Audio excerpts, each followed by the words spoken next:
করি। আমাদের প্রবাহী পদার্থ কথাগুলো, আমাদের পদার্থ কত প্রকার, কঠিন, তরল আর বায়বীয় না? জি। তাহলে এর মধ্যে প্রবাহিত হতে পারে কোনটা? কঠিন পদার্থ কি প্রবাহিত হতে পারে? না। না, হতে তরল। পারে না। দুইটা, তরল আছে, বায়বীয় আছে। বায়বীয় ওখানে প্রবাহিত হয়, বাতাস প্রবাহিত হয়ে এক জায়গা থেকে আর একটা জায়গায় যাচ্ছে। ও আচ্ছা। মনে করো অন্য পাশের একটা এলাকাতে ঝড় হচ্ছে, তোমার এদিকেও তুমি দেখতে পারছো যে ঠান্ডা বাতাস হচ্ছে, কেন হচ্ছে? হয় না এরকম ওই যে প্রবাহের কারণে বাতাসে। পাশের এরিয়াতে ঝড় হচ্ছে, তার ওখান থেকে ঠান্ডা বাতাস এইদিকে আসছে, তার মানে সেটা প্রবাহী পদার্থতে প্রবাহ হয়ে চলে আসছে। এখন তুমি জি। প্রবাহী পদার্থের ভিতর দিয়ে এই যে প্যারাশুট যখন আকাশ থেকে ছেড়ে দেয়া হয়, গতকালকে দেখলাম যে হ্যাঁ। যে ফিলিস্তিনে যাদের উপরে যে হামলা হয়েছে, তাদের ওখানে বাসা বাড়ি ভেঙে দিছে, তাদের খাবারের সংকট।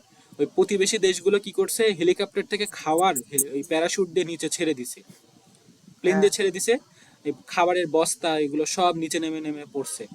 তাহলে ওই হুম। ঘর্ষণটা আছে বলে উপর থেকে তোমার প্যারাশুট দিয়ে ছেড়ে দিছে বলেই দেখো এখানে প্যারাশুটের এখানে অপোজিট দিকে বাতাস একটা বাধা দিচ্ছে, তাই না? হ্যাঁ। এই প্যারাশুটের উপর দিকে বাতাস বাধা দিচ্ছে, আর এই নিচের বস্তুটা কিন্তু নিচের দিকে বাধা দিচ্ছে।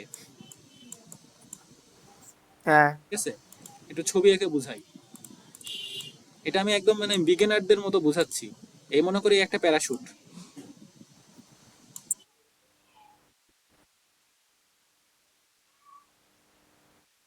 এই প্যারাশুটের সাথে এই বস্তাটা মনে করো আটকানো আছে।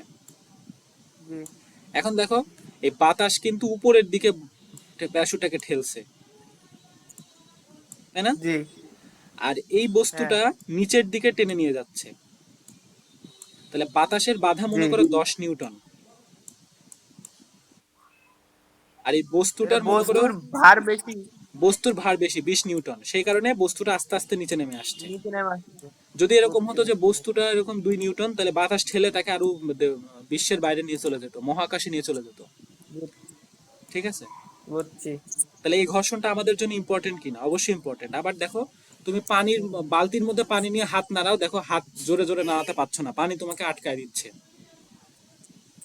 বালতিতে পানি আছে, গোসল হ্যাঁ। করতে গিয়ে পানির মধ্যে হাত ডুবে জোরে জোরে হাত নাড়বা, দেখবা যে জোরে জোরে নাড়তে পারছো না, পানি একটা বাধা দিচ্ছে।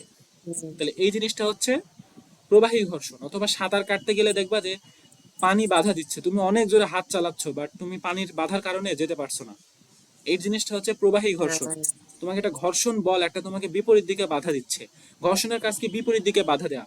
এই যে পরীক্ষাতে ছবি আঁকছিলাম, বিপরীত দিকে বাধা দিচ্ছে, ওটাকে প্রতিক্রিয়া বল লিখে রাখছো একেবারে জিরো, মানে তোমার যে জ্ঞানমূলক অংশটা আলাদাভাবে প্রতিক্রিয়া লিখার দেখেই তোমার জিরো, নিচে আর পড়বেই না। ঠিক আচ্ছা। আছে, আচ্ছা, আর কি সমস্যা?